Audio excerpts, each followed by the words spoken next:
नमस्ते। आज ये हमारा एक विशेष कार्यक्रम है और ये विशेष इसलिए है क्योंकि हम, आप जो भी इसको देख रहा है, सब लोग इससे प्रभावित हैं। एक बड़ी खबर आई है लेकिन वो बड़ी खबर बनी नहीं और वो खबर ये थी कि इस देश की 53 दवाइयाँ को central drug standard control organisation है, सीडीएससीओ, जो सरकारी है, उसने इन 53 ड्रगों को फेल किया। मतलब अगर कहीं तो मतलब वो फेल हुई और उसको उन्होंने कहा एनएसक्यू। अब उनके टेक्निकलिटी में मैं नहीं जा रहा हूँ, उसको उन्होंने कहा कि नॉट ऑफ स्टैंडर्ड क्वालिटी। अब हमारे यहाँ क्या स्टैंडर्ड क्वालिटी है क्या नहीं है ये भी एक अपने में विषय है, क्योंकि कई लोग कहते हैं अगर खड़िया भी खिला दिया जाए तो वो भी दवा मान ली जाती है, उसमें कोई दिक्कत नहीं। इसमें दो तीन और आयाम हैं, मैं उस पर भी आऊंगा, लेकिन मैं बता दूं, मुझे वो ज्ञान नहीं था। एक दिलीप मंडल साहब हैं, मोदी जी के बड़े फैन हैं आजकल और मोदी जी की काफी कसीदे पढ़ते रहते हैं हर चीज में। उनका एक अजीब सा हुआ है, मैं वो एक कुछ वहां से ले रहा हूँ। उनका कहना है कि इस भारत में 3,000 से ज्यादा फार्मास्यूटिकल कंपनीज हैं और 10,500 दवा की फैक्ट्री हैं। ये मुझे इसका मतलब ये मैं उन्हीं से डेटा ले रहा हूँ, मुझे मेरे पास नहीं है। मेरे साथ एक बहुत ही प्रबुद्ध पैनल है।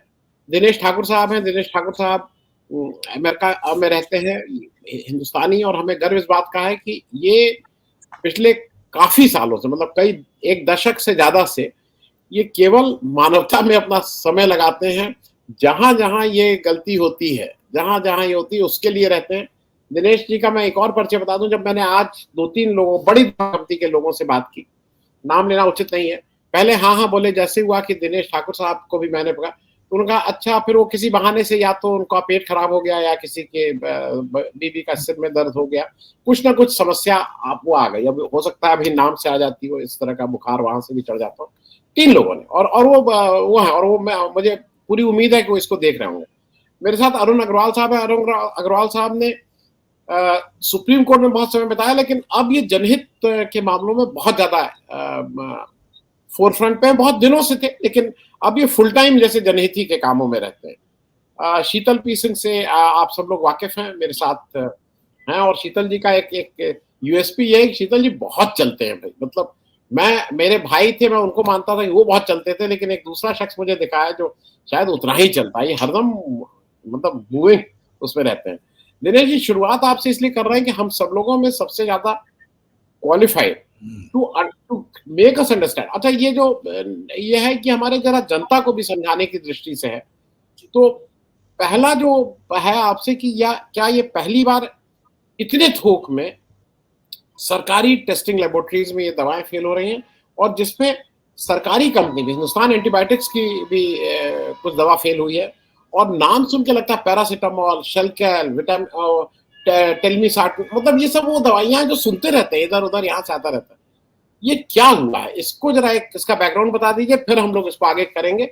और अरुण जी और शीतल जी, आपसे आग्रह ये है, चूंकि ये खूब नॉलेजेबल है, आप लोग भी फ्री हैं इनसे, अगर आपके मन में कुछ आए तो इनसे उसको क्लैरिफाई करने। धन्यवाद आनंद जी, पहली बात है प्रोग्राम करने के लिए, क्योंकि ये पब्लिक इंटरेस्ट में प्रोग्राम बहुत ज्यादा जरूरी है सोचने के लिए। दूसरी चीज ये है, शीतल जी एक फार्मा कंपनी में डायरेक्टर रह चुके हैं, ये जानते हैं कि मतलब प्रक्रिया कैसे चलती है। तो मैं इनसे अनुरोध करूंगा कि जहां भी मतलब उनसे उनकी नॉलेज हो तो जरूर बोलें साथ में। होता क्या है ना आनंद जी, कि हमारे पास में दवाइयां इस तरह से बिकती है, जैसे मिठाई बिकती है, कैंडी बिकती है। कोई भी चला जाता है केमिस्ट के शॉप पे, कहता है कि ये दवा दे दे।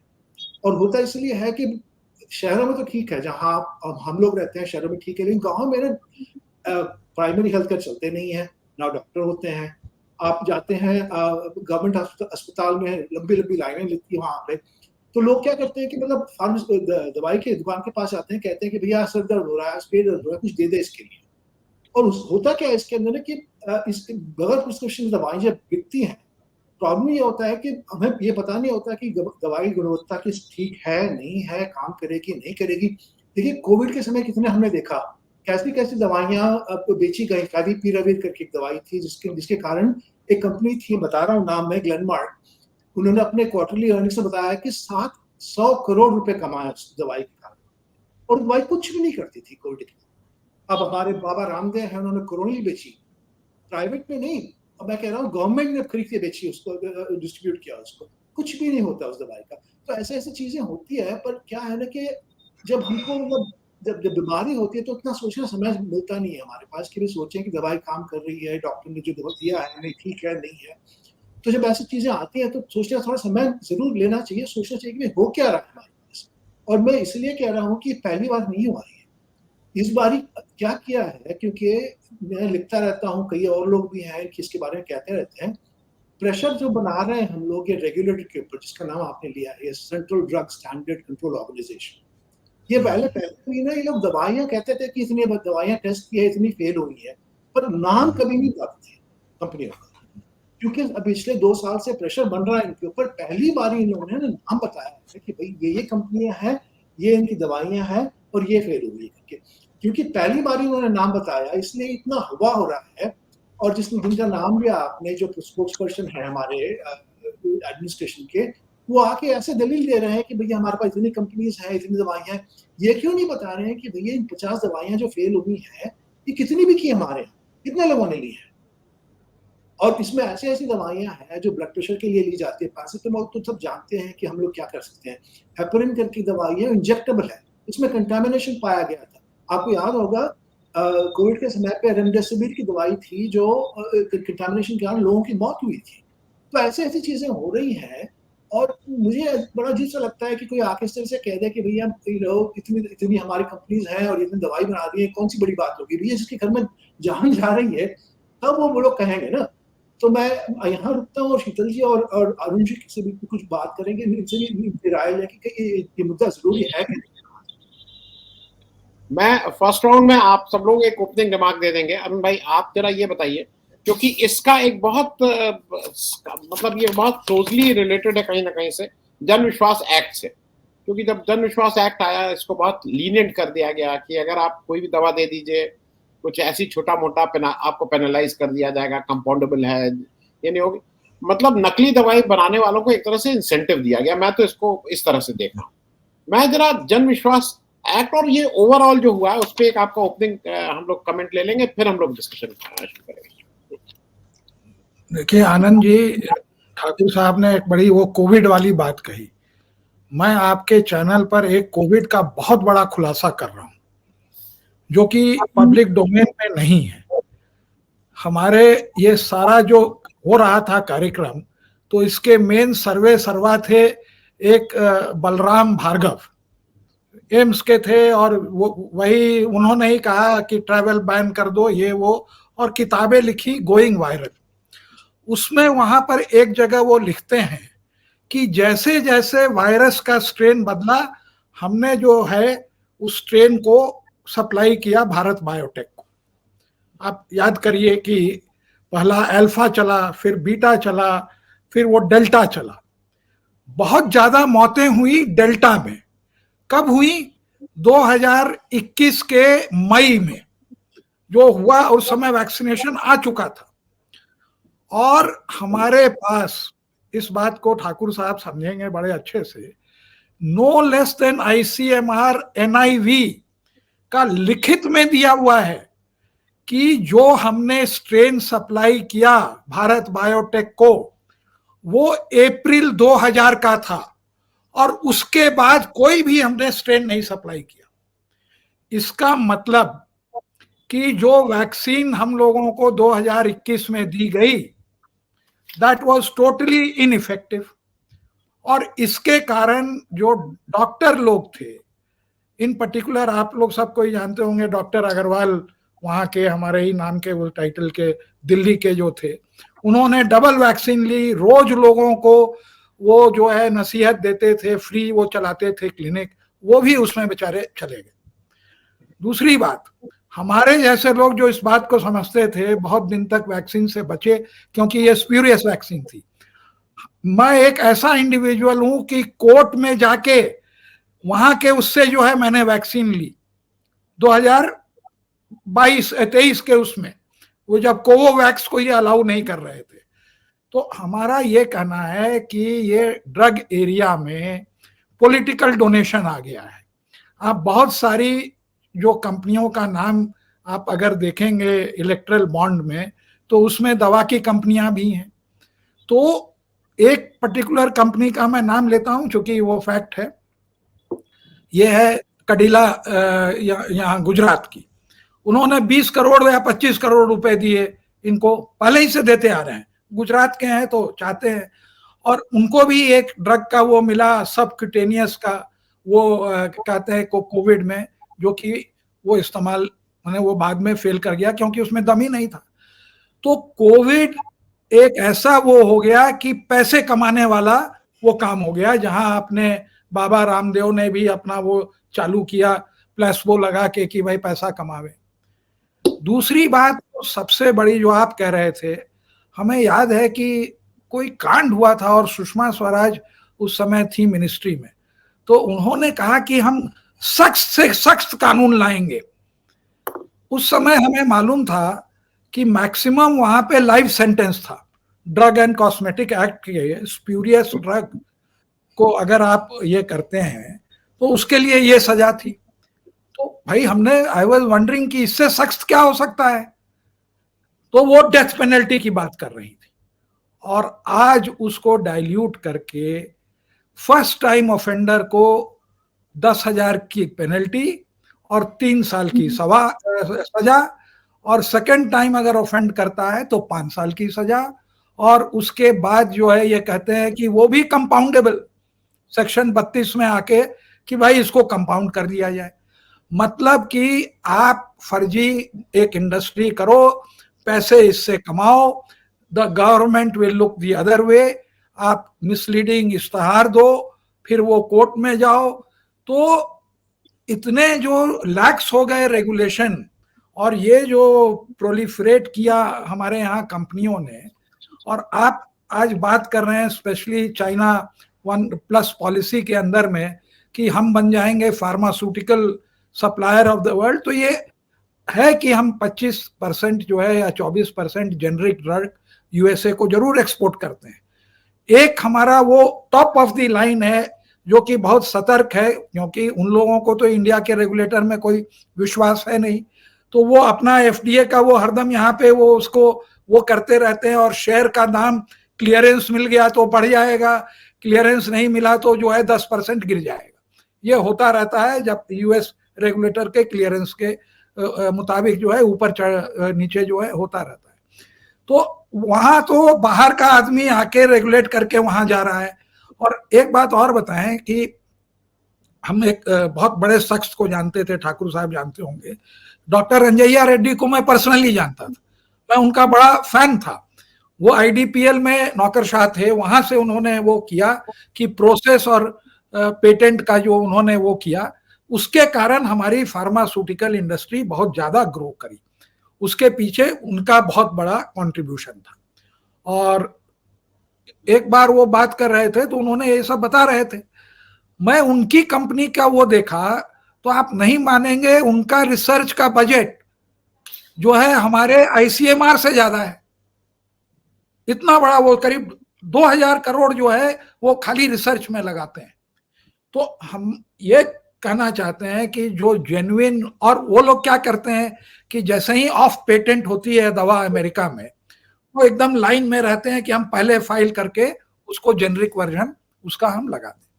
तो एक तरफ तो हमारी ये इंडस्ट्री सॉफ्टवेयर के बाद सबसे बड़ी एक्सपोर्ट की इंडस्ट्री बनने का वो है, और दूसरी तरफ जो यहाँ पे आपका कॉफ सिरप में जो है मंगा लिया, वो मिलावट करके गैम्बिया में लोग मर रहे हैं, कहाँ कहाँ मर रहे हैं।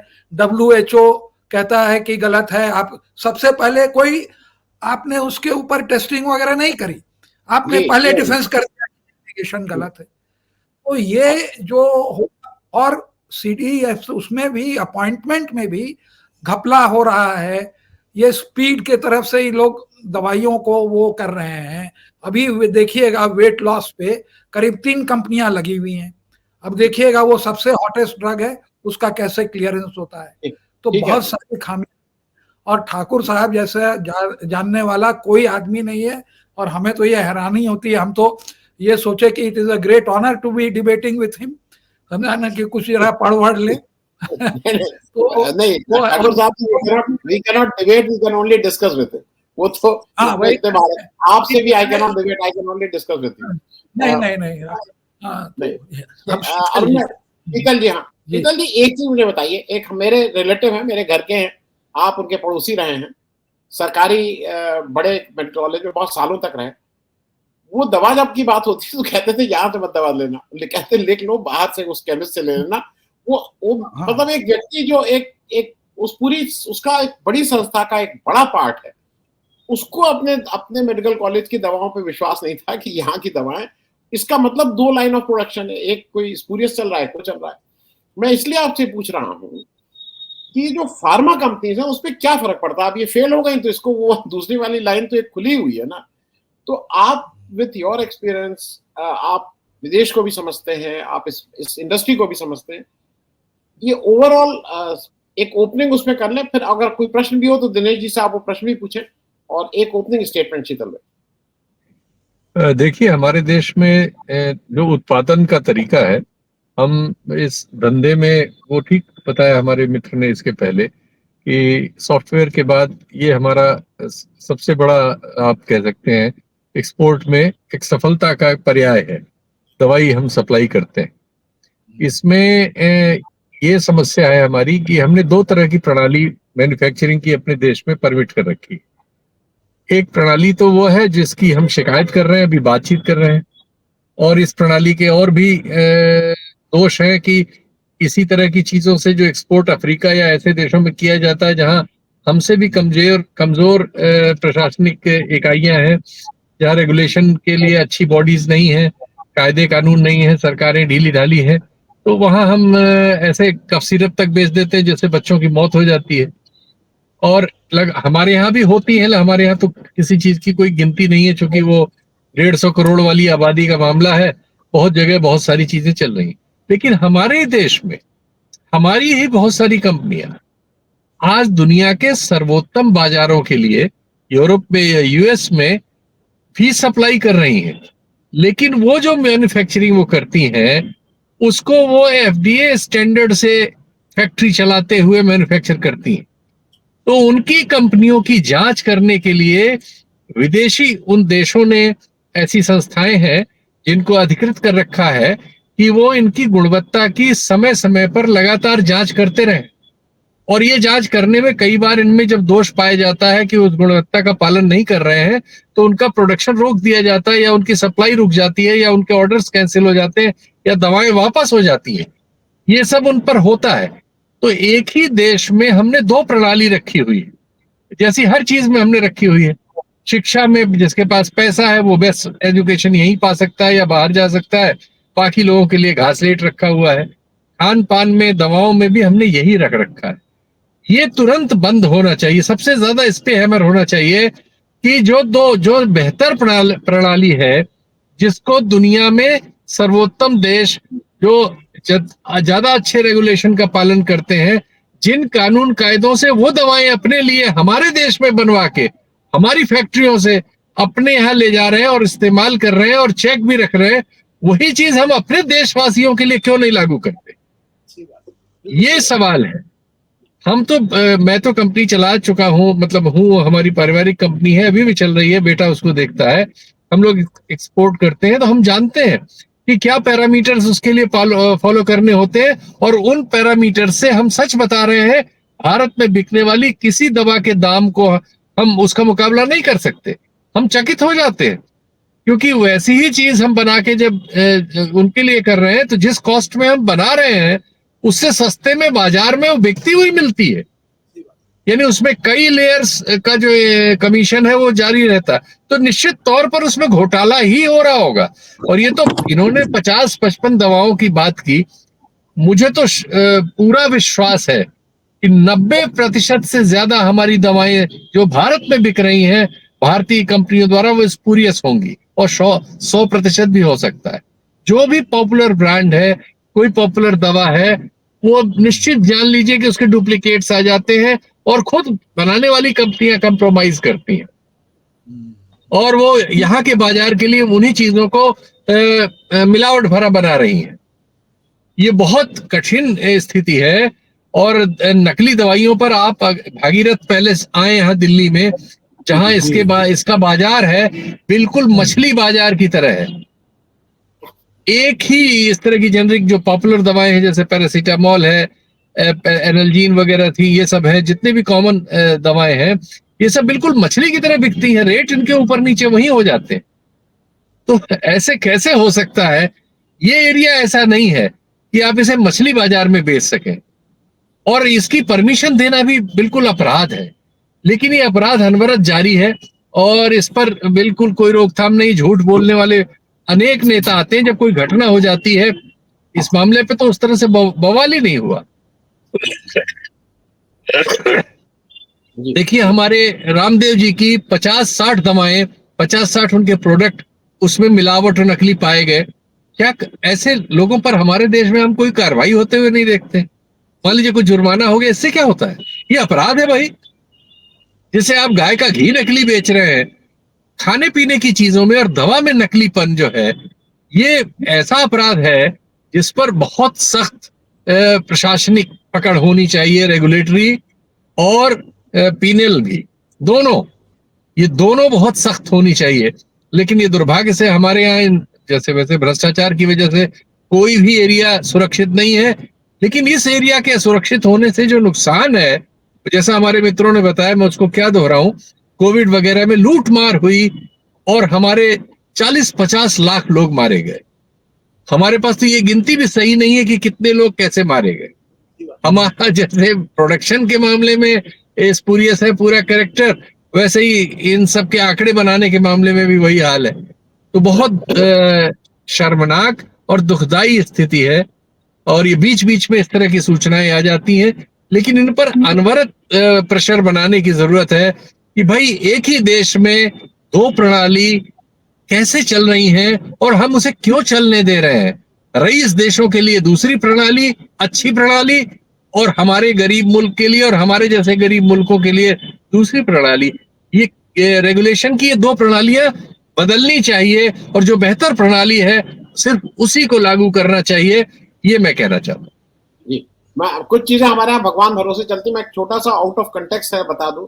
सुधांशु मणि मेरे साथी हैं, उन्होंने जिन्होंने वंदे भारत बनाई, वो कहते हैं जब हम एक्सपोर्ट करते हैं अपने इंजन तो उसमें टॉयलेट रहता है, वॉशरूम, उसी वही इंजन रहा है वही जगह, और हिंदुस्तान में जब बनाते हैं टॉयलेट है। यहाँ पे कुछ हम लोग ऐसी साधना कर लेते हैं, ड्राइवरों को दिखा देते हैं कि उनको जो नित्य का कर्म है या जो नेचर्स कॉल है वो उनको नहीं आएगी। मैं दिनेश भाई, आप दिनेश जी, एक चीज आपसे समझना चाह रहा हूँ कि एक चीज और, जब मैं इसको कर रहा था कुछ लोगों से आज मैंने बात की, तो वो कुछ ये मुझे आर्गुमेंट दे रहे थे, देखिए ऐसा है कि ये जरूरी नहीं है कि वो उन्हीं की कंपनी ने बनाई हो, स्पूरियस ड्रग भी हैं, दूसरे लोग भी करते हैं। तो अब ये बहुत से लोग, और जब मैं रिपोर्ट भी पढ़ रहा हूँ तो बहुत से लोग इसके पीछे छुप रहे हैं, ये तो मैंने बनाई नहीं थी, ये तो स्पूरियस है। तो अब ये किसकी जिम्मेदारी है? मतलब अगर स्पूरियस यहाँ नहीं है, क्योंकि मुझे जो पता है केमिस्ट शॉप खोलने के लिए आपको एक फार्मासिस्ट के लाइसेंस फार्मासिस्ट होना चाहिए, तो someone should be held responsible. है किसकी जिम्मेदारी कि स्पूरियस है कि असली है कि नकली है, ये कैसे पता लगेगा? इसको दिनेश भाई कैसे, और वहां आप लोग इसको कैसे टैकल करते हैं? इसका जवाब देने के पहले जी एक चीज बताना चाह था जो बहुत जरूरी है हमको समझने के लिए। हुआ क्या, जैसे अग्रवाल जी ने बताया कि पहले में पीनल प्रोविजन अप्लाई किया करते थे कि आपने अगर आपकी किसी भी प्रोडक्ट से किसी की मौत होती है तो उसको उसमें पीनल प्रोविजन आईपीसी की धारा लगती थी, उसके अंदर उसमें चार्ज किया जाता। अब जैसे आपने बताया जन विश्वास एक्ट के तहत इसको कंपाउंडेबल ऑफेंस बना दिया गया है, जहां सिर्फ पैसे जुर्माना देकर निकल जाते हैं। अब ये जरूरी है, मैं इसलिए चाह रहा था इस बारे में बात हो कि ये एक्ट पास कैसे किया, क्योंकि अभी 1 साल पहले इस एक्ट पास किया गया था। ये रिकमेंडेशन आई थी, एक संस्था है, थिंक टैंक है, ऑब्जर्वर रिसर्च फाउंडेशन करके। आप जानते हैं कि फंडिंग कहाँ से होती है ऑब्जर्वर रिसर्च फाउंडेशन। ये इंडिया के बहुत बड़े एक जो उद्योगपति है उनकी ओनरशिप है इनकी। उन्होंने रेकमेंड किया था कि इस चीज को डिक्रिमिनलाइज करना चाहिए, और जब ये लिखा गया, जब ये जनविश्वास बिल लिखा गया था, तभी हम लोगों ने इस चीज के बारे में ऑब्जेक्शन उठाया था कि भाई ये आप जो कंपाउंडिंग कर रहे हो ये गलत कर रहे हो, क्योंकि आप जो गलत गुणवत्ता की दवाई बना रहे हैं उनकी पेनल्टी को कम कर रहे हो। तब हमसे ये कहा गया था कि आप स्केयर मॉन्गरिंग कर रहे हैं, अब बेवजह लोगों को परेशान भरमा रहे हैं कि हम ऐसे कोई चीज करने मिनिस्ट्री से भी ये क्लैरिफिकेशन आया था, और जो ये ट्रोल आर्मी है इन्होंने भी कहा था कि मैं वहां अमेरिका में रहता हूं, मुझे क्या पता है इस चीज के बारे में। अभी जुलाई में इन्होंने ना जो एक्ट पास हुआ, और एक्ट कैसे पास हुआ, वॉइस वोट से पास हुआ पार्लियामेंट। हमने इसकी प्रॉपर डिवीजन करवाई नहीं, और कांग्रेस ऑपोजिशन पार्टी वॉकआउट कर गई थी उस समय पे, और वॉइस वोट से पास किया गया। अब जब उन्होंने रूल इश्यू किया है जुलाई में, साफ साफ लिखा हुआ है immunity from prosecution, compoundable offence के कारण। जो मैं बात कह रहा था पिछले साल, मैं इतना ही कह रहा हूँ कि इस तरह से हम लोग रूल मेकिंग करेंगे, जहां जॉइंट पार्लियामेंट्री कमिटीज की रिस्पॉन्सिबिलिटी होती है रूल्स बनाने की, उसकी कोई मतलब वो बुला के पूछेंगे भी नहीं कि किस तरह से ये थिंक टैंक्स जो हैं इनकी बात मान के हम लोग रूल्स बना रहे हैं। अब कल ये एक्ट रूल्स फोर्स में आ जाएंगी, इसके बाद तो जो गलत दवाई बनाने वाले हैं तो 20,000 रुपए देके छूट जाएंगे। क्या करेंगे हम उसके बारे में? अब उसके बाद में आप जो प्रश्न पूछते हैं उसकी बात बता रहा हूँ मैं। देखिए क्या होता क्या है ना कि ये जो कह रहे हैं कि काउंटरफीट दवाई है, स्पूरियस दवाई हमारी नहीं है, बड़ी बड़ी कंपनी की जब दवाई पकड़ी जाती है ये लोग यही कहते हैं। क्यों कहते हैं? क्योंकि हमारे पास ना पूछने वाला है नहीं कि भाई बताओ आपको कैसे पता है कि स्पूरियस है। नियम ये है, शीशल जी जानते हैं क्योंकि ये डायरेक्टर रह चुके हैं, नियम ये है कि हमारे यहाँ ड्रग इंस्पेक्टर जो होता है, स्टेट का एम्प्लॉय होता है ड्रग इंस्पेक्टर, हर स्टेट का अपना ड्रग इंस्पेक्टर कार्ड रेट होता है। जैसे महाराष्ट्र का FDA है, वो लोग जाके क्या करते हैं, केमिस्ट शॉप से दवाई खरीदते हैं, पैसे देके दवाई खरीदते हैं और उसको सील करते हैं। एक उसका अंश उसके फार्मासिस्ट के पास होता है, एक अंश हम लोग स्टेट की ना रकम जो टेस्टिंग लैब उनके आते हैं। तो जब दवाई आप खरीद रहे हो उसमें साफ साफ लिखा होता है कि भाई किस कंपनी की है, कौन सा बैच नंबर है, कब एक्सपायरी डेट है उसकी पूरी पेडिग्री उसके ऊपर लिखी हुई है। पर होता क्या है कि क्योंकि हम लोग जब भी दवाई कंपनी पकड़ी जाती है तो कहते हैं कि हमारी दवाई नहीं है, ये तो किसी को गलत आदमी ने मारा है, हमारा नाम लिख दिया उसके ऊपर। आपके पास साधन है, आप जाइए, क्योंकि उस जो अंश सील किया हुआ है उससे ट्रेस कीजिए, क्योंकि जो केमिस्ट शॉप है उसके पास तो खरीदने के बिल तो होंगे ना, जो होलसेलर से उसने खरीदी है उसके पास बिल तो होंगे। किस होलसेलर से खरीदे आपने, होलसेलर ने किस कंपनी से खरीदे, ये ट्रेस करना बहुत आसान है। और इसके बारे में बात करेंगे, क्योंकि मैं कह रहा हूँ ये सब इंडस्ट्री का ना बोलने का इनके टॉकिंग पॉइंट्स हैं भटकाने के लिए, क्योंकि उनको पता है 2 दिन हम लोग बात करेंगे उसके बाद ये बात आई गई हो जाएगी और कुछ और हमारा ध्यान किसी और तरफ से चला जाएगा। शीतल जी बोल रहे हैं। शीतल जी कुछ कहना चाह रहे हैं? मैं ये कहना चाह रहा था कि ये काम डिजिटली किया जा सकता है, टेक्नोलॉजी के एडवांसमेंट से ये बहुत सरल हो गया है। जब हम इन दुकानों के लिए लाइसेंस जारी करते हैं, अगर हम इसमें कोई गवर्नमेंट की कॉस्ट नहीं आनी है, एक फैसला आना है। हम उसमें ये प्रावधान कर सकते हैं कि ये सब चीजें सेंट्रल पूल से एक डाटा सेंटर से जुड़ जाएं। जब कंपनी से दवाई बनी, उसका बैच, उसके डिटेल, उसकी क्वांटिटी सब डाटा बैंक में चली गई, सेंट्रलाइज्ड डाटा में, फिर वो डिस्ट्रीब्यूट हुई, वो डिटेल्स भी उसमें है। और ये पब्लिक ओपनिंग के लिए होना चाहिए, पब्लिक इसको चेक कर सके, एजेंसीज भी चेक कर सके, और हर दुकान पे कौन सी दवाई कितनी है ये आदमी को ऑनलाइन पता होगा। तो इसमें स्पूरियसनेस जीरो की जा सकती है टेक्नोलॉजी से। लेकिन सवाल वही है, फिर वही बात है कि चूंकि इन कंपनियों से भारी भारी चंदा लिया जा रहा है, हम तो उनको जान रहे हैं जिन्होंने इसमें ये मतलब व्हाइट चेक दे के पैसा दिया था। लेकिन जो कैश देते हैं, हमारे यहाँ हर चीज का तो बड़ा हिस्सा कैश है, और इन सब लोगों को देते हैं, और वो ज्यादातर ये नकली और बेईमानी वाले लोग हैं। देखिए मैं आपको एक बात बताऊं कि ये अरुण भाई, मैं बस एक चीज दर्शकों को बता दूं, क्योंकि वो आया है, मुझे उसमें दिक्कत नहीं, और आप भी उनको ठीक से जानते हैं। ये जो ऑब्जर्व रिसर्च फाउंडेशन है ना, ये 19 रिलायंस का है, हमसे पूछिए। आज से है क्या? रिलायंस का है, हमसे पूछिए। आज से नहीं। और सबसे बड़ा सुनिए, मैं इस फाउंडेशन को बहुत पहले से जानता हूं, उनका कोई दखल जो है फार्मास्यूटिकल में नहीं है, लेकिन ये जो है अच्छे लोगों को। अरे अरुण जी, समधी का है, पीरामल पूरा उनका समधी का घर, कैसी बात कर रहे हैं? घर की बात है भाई। नहीं, वो सब ऑब्जर्वर ग्रुप जो है, इसमें अगर आप उनकी वेबसाइट पे जाएंगे, देखिए मैं तो रिलायंस से बहुत लड़ाइयां लड़ चुका हूं, हमसे ज्यादा किसी ने नहीं लड़ा है। तो और आप जो कह रहे थे ना, चलिए हम लोग कहीं किसी और दिन बात करेंगे, नहीं तो बहस कहीं और चली लेकिन हाँ, ये जो उन्होंने रेकमेंड, देखिए जो मैं ये कह रहा था, कानून जो है ये पैसे वाले पैसे वालों के लिए बनाते हैं, उनका डायरेक्ट रिश्ता है। जिसके पास ही who has got the gold he calls the shot. जी एक सेकंड और मैं अभी मुझे बात करते करते ख्याल आया, दरअसल अपोलो ग्रुप का फार्मेसी का चेन है, पूरे देश में उनकी दुकानें हैं, और वो इस प्रणाली को ऑलरेडी प्राइवेट लेवल पे अपने कंजम्पशन के लिए लागू कर चुके हैं। यानी ये सॉफ्टवेयर भी बन के ऑलरेडी उपयोग में है। उनको पता होता है कि उनके किस स्टोर पे कौन सी दवा इस समय कितनी मात्रा में, किस बैच की, किस एक्सपायरी की, सारे डिटेल्स के साथ उनको अपने सेंट्रल उसमें पता होता है। तो यानी ये चीज ऑलरेडी की जा रही है, सिर्फ आपको इसको रेगुलेट करने के लिए सरकार से जोड़ देना, सरकारी प्रणाली से और जनता से जोड़ देना। नहीं, वो तो उनका देखिए सप्लाई चेन का सॉफ्टवेयर है।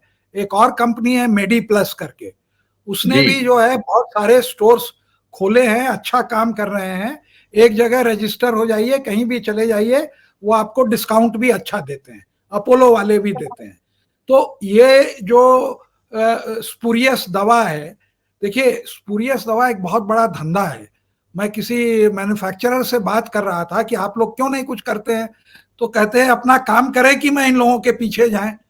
और पूरे हिंदुस्तान में 25 से 30% जो है नकली दवाइयां बिक रही हैं, and mostly in the north rural. देखिए एक डॉक्टर, पूर्वी उत्तर प्रदेश, बिहार, आसाम, यहाँ ये मात्रा 80% से ज्यादा है। Yes you are right. और एक डॉक्टर जितना पैसा अपनी फीस से नहीं कमाता है, उससे ज्यादा कि वो रोज दवाई लिखता है और उस दवाई से वो किकबैक कमाता है। यस, ऐसे है कि डॉक्टरों से खाली दवाई लिखा के वो फार्मास्यूटिकल कंपनी वो चल रही है। तो ये इतना ज्यादा अब्यूज है, और स्पेशली ये जो लॉ चेंज कराया, इट वाज टोटली अनवारंटेड। इसका कोई जस्टिफिकेशन नहीं है। यही साफ साफ दिखाता है कि ये जो सरकार, जो पहले सुषमा स्वराज का मैं नेट पर खोज के निकाल दूंगा कि उन्होंने कहा था डेथ पेनल्टी, कहां डेथ पेनल्टी और कहां कंपाउंडिंग। तो ये जो है पैसे वालों की सरकार है और पैसा कमाने वालों की सरकार है। मेरा एक अनुरोध है ठाकुर साहब से कि देखिए आप एक ट्रस्ट तो वो बनाए हुए हैं, चलाते हैं, उसमें कुछ एक्टिविस्ट लोगों को लीजिए जो कि इस चीजों को लॉबी करे और इस चीज को निरंतर जो है पब्लिक फोकस में लाए। क्योंकि जो मैंने आपको कोरोना का जो वैक्सीन के बारे में बताया, मैंने चूंकि घर बैठा हुआ था, कुछ काम नहीं था, और मैं वैक्सीन ले नहीं पा रहा था क्योंकि मेरी एक मेडिकल कंडीशन थी इन्फ्लेमेशन की, जिससे कि कॉन्ट्रा इंडिकेटेड था। तो उस समय हमने कॉरेस्पॉन्डेंस किया जो एक्सपर्ट लोगों से, उनसे भी एडवाइस नहीं ली जा रही थी। ये पूरा धंधा चल रहा था पैसा कमाने के लिए। और वो कोई अफसर रहा होगा जिसको मैंने आरटीआई में लिखा, तो वो मैंने सॉफ्ट कॉपी इंटरनेट के लिए लिखा, वहां से एनआईवी में हार्ड कॉपी एनवलप में पूरा लिख के आया कि हमने 2000 अप्रैल के बाद जो है कोई भी इनको स्ट्रेन वैक्सीन का नहीं दिया। और इन्होंने क्या किया, आईसीएमआर ने 5% रॉयल्टी रख ली। 5% रॉयल्टी जो डिसीजन मेकर है वो उसमें कट ले रहा है। किस बात का? एक पैंडेमिक में एक वायरस सप्लाई करने का। और जो चीज बिकनी चाहिए थी 50 रुपए में, उसको सरकार ने जो है 150-200 रुपए दिए और आम जनता से जो है 1000 रुपए दिलवाए। तो ये आप समझिए कि कितना बड़ा डिस्टॉर्शन। माने एक पैंडेमिक जो एक होता है ना कि everybody loves a flood, everybody loves a drought, तो वही कंडीशन हो गई कि एवरीबडी लव्ड अ पैंडेमिक, इन लोगों की तो चांदी हो गई। तो ये जितने भी रिफॉर्म्स हैं, ये क्योंकि देखिए ठाकुर साहब उसके जानकार हैं, उस एरिया के हैं, और ट्रस्ट भी बनाए हुए हैं, क्योंकि इनकी बातों से भी लगता है कि भाई अगर पैसे मिले किसी विसिल ब्लोअर में तो उसको प्लाउ बैक करो for the benefit of society, जो कि अच्छे अच्छे लोग नहीं करते हैं। इसलिए मैं इनकी दुगनी इज्जत करता हूँ। तो ऐसा हम लोगों के पास लॉबिंग पावर नहीं है, हम लोग कुछ नहीं कर सकते हैं। वो तो वहां जाते हैं, करते हैं। हमें देखिए, एक बात मैं आपसे पूछता हूं, ये कानून उनकी लॉबी ने, इससे हल्का कानून आप बना नहीं सकते थे। This is the worst legislation or the best legislation that the pharma industry could have asked for. ये पूरा आई वॉश है, और इस तरह से जो कानून बनता है और जो पुराने कानून को ताक पे रख दिया गया तब बनाया गया, तो इसका जो है, जैसे आज हुआ, एक पब्लिक एजुकेशन होता है, लोग समझते हैं कि भाई क्या हो रहा है। हाँ, अरुण जी, हम इसको अब थोड़ा कंक्लूड कर लेंगे। दिनेश जी, वो एक तो आपको वो मिल गया, सुषमा स्वराज का स्टेटमेंट मिल गया, मैं इसके साथ लगा दूंगा जी। ये अगस्त 2003 का है, India to introduce death penalty for peddling fake drugs, और कोट अनकोट है, प्रॉफिटिंग अभी तक याद है हमको 2003 का जी, आनंद साहब, 2003 का अभी तक हमें याद है। आप कुछ देसी दवा खाते होंगे उसके लिए।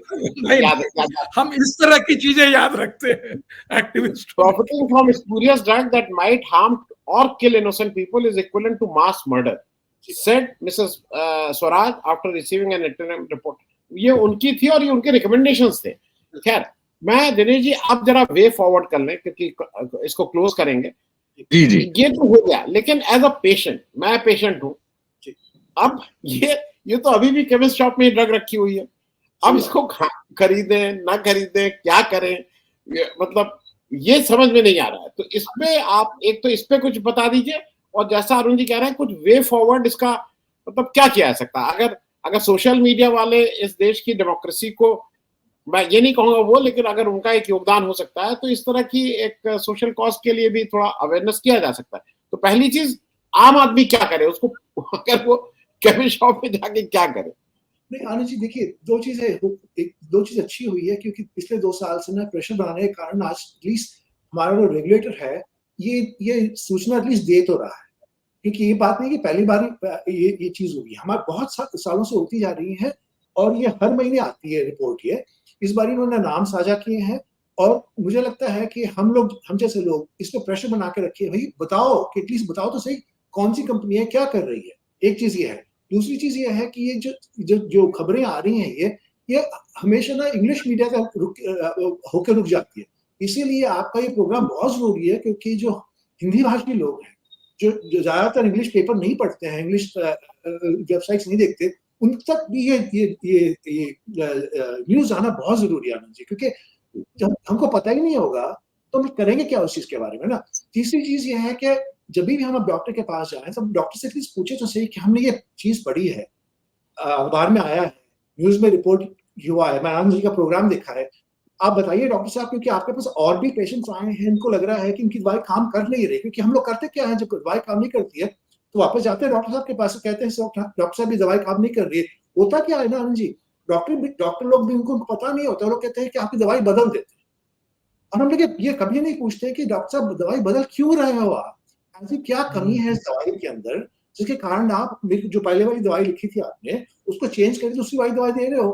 क्योंकि नियम ये है कि अगर मैं डॉक्टर के पास जाऊं क्योंकि मेरी दवाई काम नहीं कर रही है, नियम ये है कि डॉक्टर को गवर्नमेंट को रिपोर्ट करना चाहिए, और डॉक्टर से पास इतना टाइम होता नहीं है और रिपोर्ट करते नहीं है। जब रिपोर्ट नहीं करते तो सरकारें कहती है भाई हमारे पास कोई डेटा है ही नहीं कि कोई दवाई काम कर रही है नहीं कर रही है।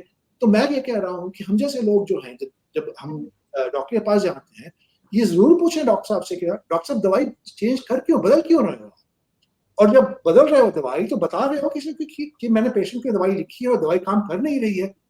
जब लोग बताएंगे नहीं, हम जैसे लोग रेगुलेटर के पास जाएंगे, कहेंगे कि हमारे पास ये है, तो कहते हैं हमारे पास कोई डेटा ही नहीं है, तो हम लोग आपकी बात कैसे मान लें इस चीज के बारे में। तो ये चीज हम लोग कर सकते हैं। जी तो शीतल जी, मैं आपसे बस चलते चलते कंक्लूडिंग रिमार्क, ऐसे में दिलीप मंडल साहब आ जाते हैं और वो इसको इतना जस्टिफाई कर रहे हैं, उनके हिसाब से हम सब लोग एक जैसे है ना, हम लोग राष्ट्रद्रोह टाइप कुछ काम कर रहे हैं, देश में गलत खबरें कुछ इस तरह का उनके ट्विटर पे लगातार के चले जा रहे हैं। एक ये, और दूसरा जो आपने जहां कहा, जो खास करके जहां से हम लोग आते हैं वहां पे इसका कितना मेनेंस है, वो एक आप कंक्लूड करके एक बार दर्शकों के लिए बता दीजिए, फिर भी। तो देखिए, इस तरह की बहुत रिपोर्ट्स आ चुकी हैं कि उत्तर भारत में, खासकर उत्तर प्रदेश, बिहार, आसाम, जहां भी शिक्षा का उस तरह से नहीं है, सामाजिक हस्तक्षेप नहीं है, ऐसे मामलों में तो बहुत पीछे हैं जो, तो वहां ये स्पूरियस ड्रग्स का बाजार एकदम भरा हुआ है।